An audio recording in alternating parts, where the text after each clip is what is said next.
నమస్కారం. ఈరోజు వీడియోలో శ్రావణ మాసంలో నాగుల చవితి, నాగుల పంచమి అని వస్తుంది కదా. ఆ రోజు ఏ ఒక్క రైతు కూడా పొలంలో దున్నాడు నాగేలితో. ఎందుకు దున్నాడు అనేదానికి ఒక చిన్న స్టోరీ ఉంది. ఆ స్టోరీ ఈరోజు మీతో షేర్ చేసుకుంటాను.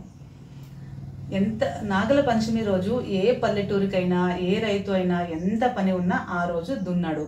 అలాగే వేయించేది కానీ ఏదైనా చేసేది కానీ చేయరు. అంటే ఆ రోజు నాగప్పకి చేసినట్లు అవుతుంది అనేసి. అది ఏ స్టోరీ వినేద్దామా? ఒక ఊళ్ళో ఒక రైతు ఉంటాడు. పొలం దున్నడానికి వెళ్తాడు.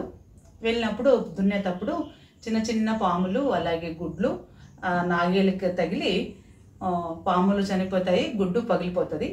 ఆయనకేం తెలియదు కదా. అలాగే ఇంటికి వచ్చేస్తాడు. నాగేలి బయట పెట్టి ఇంట్లోకి వెళ్ళి ఇంకా భోంచేసి పడుకుంటారు. ఇక్కడ పాము బయటికి వెళ్ళింటది కదా, పెద్ద పాము, తల్లి పాము వస్తుంది. చూసినప్పుడు తన పిల్లలందరూ చనిపోయి ఉంటారు, రక్తం మడుగులో ఉంటారు, గుడ్లన్నీ పగిలిపోయి ఉంటాయి. దానికి కోపం వచ్చేస్తుంది. పాము ద్వేషం అంటే తెలుసు కదండి, 12 ఏళ్ళు ఉంటుందంట. అంత ద్వేషం పెట్టుకుంటే అది అని చెప్తారు. అదే నేను మీకు చెప్తున్నాను అంతే. అలా కోపం వచ్చేస్తుంది. నా పిల్లల్ని చంపారు కదా, ఆయన సంతతిని వాళ్ళ వంశమే లేనట్లు చేయాలనేసి బడాబడా ఊర్లోకి వచ్చేస్తుంది. ఆ రైతు ఇంటి ముందర చూస్తుంది. అక్కడ నాగేళ్ళు బయటే పెట్టింటాడు కదా, దానికి రక్తపు మరకలుగానే ఉంటాయి. అది చూసి ఈ రైతే కదా అనేసి లోపలికి పోయి పడుకుంటారు కదా. అందరికీ తన పాములో విషం ఉంటుంది కదా, దాంతో కాటేసి రైతు పెళ్ళాంని, పిల్లల్ని అందరినీ చంపేస్తుంది.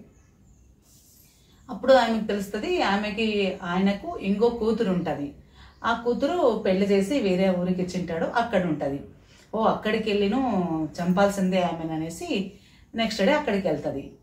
ఆమె ఆ రోజు ఎంతో భక్తితో పాముకి, అంటే ఇప్పుడు నాగరకట్ట పాముకి, పుట్టకి భక్తితో పూజ చేసి పాలు పెండ్లు పెట్టి గుడ్డు పెట్టి పూజ చేసి భక్తితో పూజ చేస్తూ ఉంటుంది. అది ఈ పాము చూసేస్తుంది. ఇంటికి వచ్చినాక ఆ రోజు ఉపవాసం ఉంటుంది, భక్తితో పూజ చేసేది, ఇలా చేసేదంతా చూసి ఆ పాముకి ఆ ద్వేషము, ఆ కోపము అంతా పోయేసి మనసు కరిగిపోతుంది అయినది.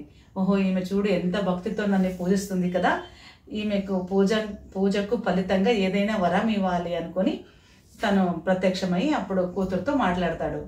చూడమ్మా, ఇలా జరిగింది, మీ నాయన నా పిల్లలందరినీ చంపేశాడు, అందుకనేసి నేను అక్కడ వాళ్ళనంతా చంపేసి ఇప్పుడు నిన్ను కూడా చంపాలని ఇక్కడికి వచ్చాను. కానీ నీవు ఇట్లంత భక్తితో నేను పూజ చేస్తుంటే చూసి నేను ఆ భక్తికి పరమశమైపోయాను. అందుకనే నీకు చంపడానికన్నా నేను వరమే ఇస్తున్నాను, దాని బదులుగా ఏదైనా వేకుంటే అడుగు అని చెప్తాడు. అప్పుడు తను ఆలోచిస్తుంది, అంటే ఇప్పుడు మా నాన్న, అమ్మ, పిల్లలు అందరు చనిపోయారేమో అనుకొని ఆలోచించి, నీవు నాకు వరం ఇచ్చేదైతే ఇప్పుడు నీవు పళ్ళతో విషం పెట్టి వాళ్ళని చంపేశావు కదా, వాళ్ళనల్లా తిరిగి బతికించు, అదే నాకు ఇచ్చే నీ వరము అని అడుగుతుంది. వరం ఇచ్చాక ఏం చేయలేదు కదా, సరే అనేసి మరి అక్కడికి వెళ్ళి ఆ విషయం తన వెనక్కి లాగేసుకుంటుంది. అందరూ బతుకుతారనమాట. అప్పటి నుంచి ఇప్పటి వరకు ఏ ఒక్క రైతు కూడా పొలంలో ఆ రోజు దున్నరంట.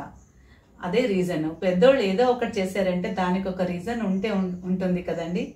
అది నాకు తెలిసినందుకు. అలాగే ఈ చిన్న స్టోరీ మీరు పండగ రోజు, చవితి రోజు కానీ పంచమి రోజు కానీ, ఈ పండగ రోజు ఈ స్టోరీ వినడం వల్ల కూడా మనకి మంచి కలుగుతుంది అని చెప్పారు. అందుకనే ఈ వీడియో మీతో షేర్ చేస్తున్నాను. వినంటే మరోసారి వినండి, విన్నని వాళ్ళకి షేర్ చేయండి, అలాగే ఇష్టమైతే లైక్ కూడా చేయండి అని చెప్తూ ఈ వీడియో ముగిస్తున్నాను. మరో నెక్స్ట్ వీడియోతో మిమ్మల్ని కలుసుకుంటాను. అంతవరకు సెలవా మరి. నమస్కారం.